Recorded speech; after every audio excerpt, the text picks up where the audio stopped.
Is France headed for a civil war?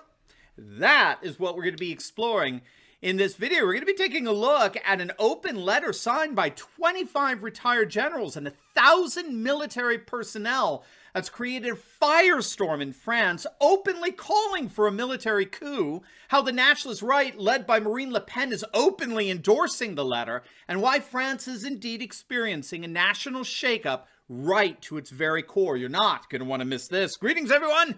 Dr. Steve here with you. Wonderful to be with you. As always, we're here each and every single day to give you conservative hope in the midst of these turbulent and trying times, helping to think better so you can feel better and provide for you a patriot path to freedom. So if you haven't already done so, you know what to do. Click on the link below and subscribe to our new Rumble channel and help us reach 100,000 subscribers. And for you podcast fans, we've now reached over 2 million podcast downloads. So make sure to click on that link below and sign up for our various podcast platforms as well. Before we dive into here, make sure to click on that link below as well and head on over to our special website from My Patriot Food Supplies. We're seeing with the whole pandemic insanity, we cannot wait for an emergency to happen before we respond to one, and no one makes preparing for an emergency more ridiculously easy and affordable than our good friends over at My Patriot Supply. Gang, they're simply the best. Their food kits last up to 25 years in storage.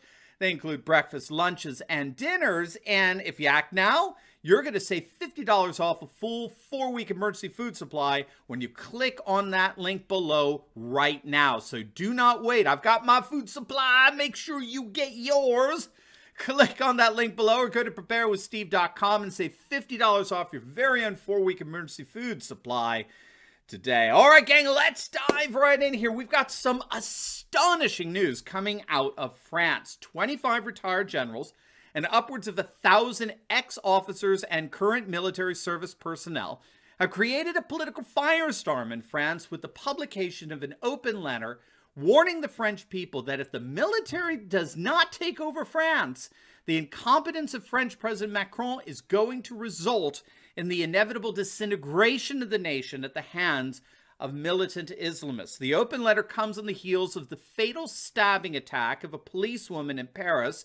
The attacker, who is reported to be an immigrant who came to France from Tunisia, was shot dead by police, and the whole incident is currently being investigated as an Islamic terrorist attack. It was the latest in a string of Islamic terrorist attacks against French citizens over the last several months, attacks that are causing more and more French to move to the nationalist populist right. The letter, which was originally posted on the nationalist populist website Valeurs Actuelles, warns Macron, his government, and legislators of, quote, several deadly dangers that threaten France, such as Islamism and banlieue hordes, banlieue referring to the poor suburbs around Paris that are at home to large immigrant communities. The letter goes on, quote, the hour is grave. France is in peril. And the letter blames fanatic partisans and a certain anti-racism for dividing communities. It speaks of an attempt to start a racial war by tearing down statues of French colonial figures and attacking aspects of French history. The letter also criticizes the government crackdown on the Yellow Vest protests and accuses it of using the police as proxy agents and scapegoats. And it ends by saying, quote, it is no longer the time to procrastinate. Otherwise, tomorrow's civil war will put an end to this growing chaos and deaths for which you will be responsible, that's Macron, with numbers in the thousands. It's obviously a very, very stinging letter, and it was sent to the Macron government, and it sent them into a fury. The French government has come out threatening to punish any active soldiers who signed the letter. It's believed that a number of active servicemen and defense force members signed the letter, and Macron is obviously very concerned about any advocacy of a military takeover of France due to what they're calling his lax policies towards Islamic immigrants. But while Macron and other left-wing parties are strongly and openly condemning the letter, it seems to have struck a chord in France. The nationalist populist leader, Marine Le Pen, has endorsed the letter, calling on the generals to join her in her fight for France. Le Pen has been actually very politically savvy of late. She's been masterful at keeping her nationalist populist base, her constituency, happy while broadening her base to include more centrist and moderate voters who were extremely unhappy with Macron. And so while the leftist media has tried to use Le Pen's endorsement of this letter as an occasion to sow divisions between her and the more moderate voter, in many ways, Le Pen is actually exploiting the anger and concern that many moderates have over the threat of Islamic terrorism, pointing to the skyrocketing crime rates in France, the horrific murders that have taken place under Macron's tenure, and in fact, she's saying, what do you expect generals to advocate in the midst of such depleting societal conditions? So she seems to be playing this quite well. As far as Macron is concerned, obviously he's taking this threat of a coup very, very seriously. His government is calling the letter an outrage and branding it as something akin to the failed coup against French President Charles de Gaulle 60 years ago. Macron's also made it clear that any active military personnel who signed the letter are going to face very harsh punishments as a result. So obviously Macron is very concerned, and he's taking this threat to his presidency quite seriously. But, of course, this raises the question. Is France headed for its own form of balkanization, what these generals called a national disillusion that could indeed involve a civil war?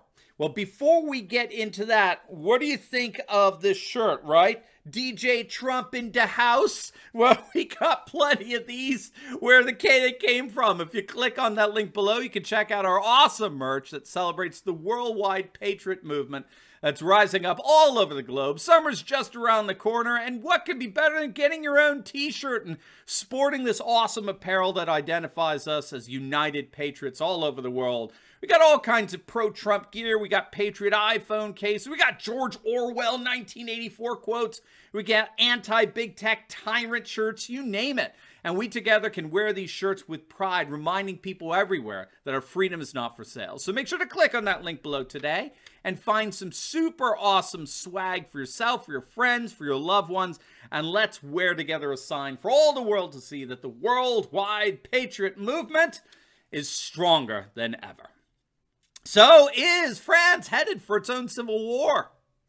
We need to recognize this is a very legitimate question given the world we're living in right now. As Harvard scholar Samuel Huntington predicted back in the 1990s, the end of the 20th century was marking the end of what's called the modern world. And the modern world operated according to scientifically inspired idea that we can live, or we can have, a single political economic system all over the world for all people's times and places. And there were three alternatives to this one-size-fits-all modernist project: Western globalism, Soviet communism, and Nazi fascism. They were, all in their own ways, imperialist projects that sought to impose a standardized political and economic system in all nations and peoples. That world has died.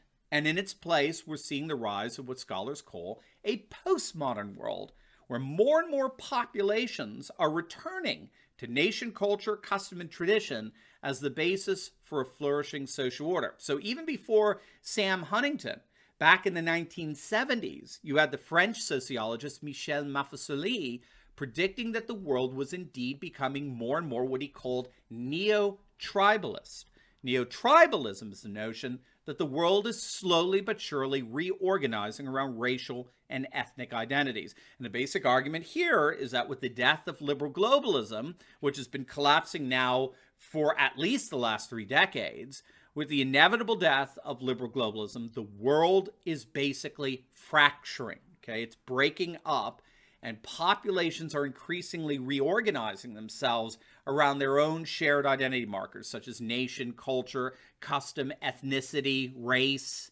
And this is not just changing the world map in terms of nations breaking away from empires, like we saw happen to the Soviet Union when it dissolved virtually overnight, right? Russia lost a third of its territories, with all of its satellite nations like Georgia and Armenia and Belarus and Estonia and Uzbekistan and the like all declaring independence. It's not just happening in terms of nations breaking away from empires, but like we saw in the Balkans, we're seeing more and more populations within nations wanting to secede and form their own sovereign nation. So we could look at Slovenia, Croatia, Bosnia, Lithuania, In Africa, you've got Rwanda, Burundi, South Sudan. You have major secessionist movements in Catalonia, Quebec, Scotland. I mean, we could go on. And this is what these French generals and servicemen seem to be so worried about.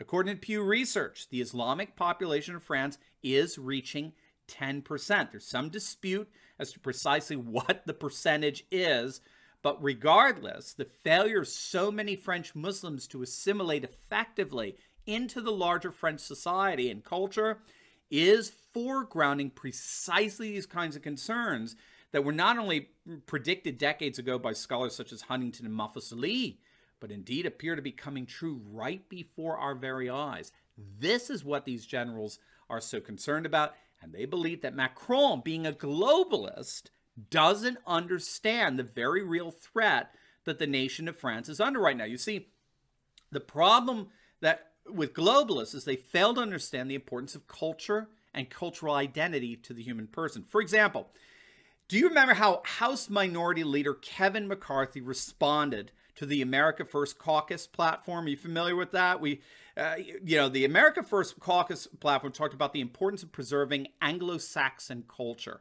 Here's how McCarthy responded, quote, "America is built on the idea that we are all created equal and success is earned through honest hard work. It isn't built on identity, race, or religion." Now, that, my friends, is what's called neocon globalist BS. That's the neocon globalist denigration of culture, custom, tradition that they believe is totally and completely impertinent to the functioning of a nation.